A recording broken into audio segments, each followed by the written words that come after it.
Hello everyone, আসসালামু আলাইকুম। তো আজকে তোমাদেরকে এমন একটি নাস্তার রেসিপি দেখাবো যেটা তোমরা সন্ধে চায়ের সাথে খেতে পারো। এটা উপরটা হবে ক্রিস্পি আর ভিতরটা হবে নরম। তো আজকে বানাবো হচ্ছে এগ পটেটো বল। তো এটা বানাতে বেশি কিছু লাগে না, অল্প উপকরণ দিয়ে এটা বানানো যায়।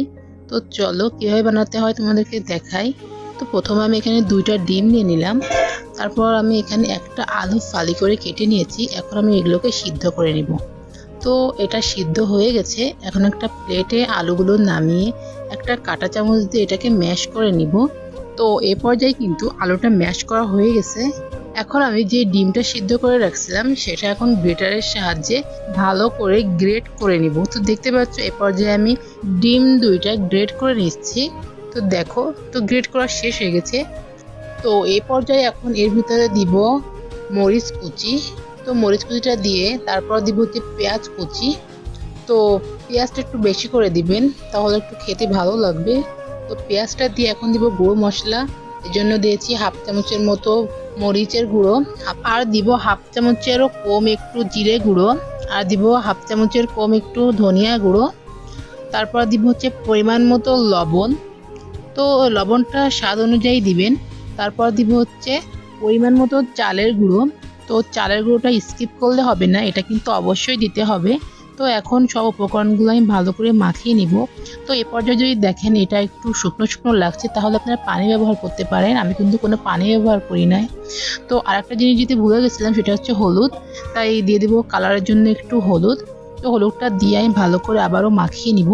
তো এ পর্যায়ে কিন্তু আমার মাখানোটা শেষ। এরপর আমি এগুলোকে হাত দিয়ে ভালো করে গোল গোল করে বলের শেপ করে নিব।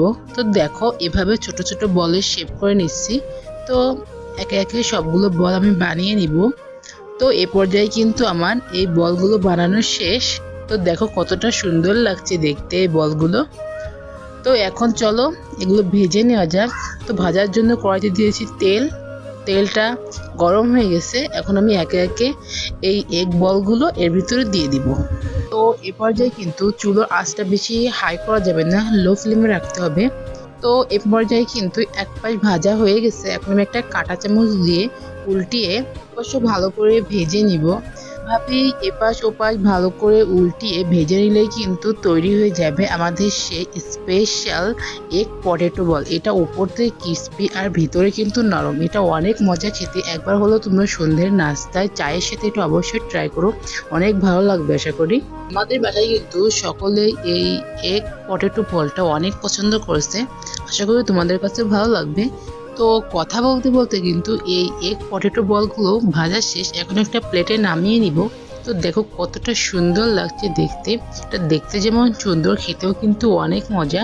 তো গাইস, এই এগ পটেটো বলগুলোর ভিডিও যদি তোমাদের কাছে ভালো লাগে তাহলে অবশ্যই লাইক করো আর কমেন্ট করে বলো যে কেমন হয়েছে। তো বন্ধুরা, আজকের ভিডিওটা এই পর্যন্ত। দেখা হবে নেক্সট কোনো ভিডিও। সে পর্যন্ত তোমরা ভালো থাকো, সুস্থ থাকো, অ্যান্ড আল্লাহ হাফেজ।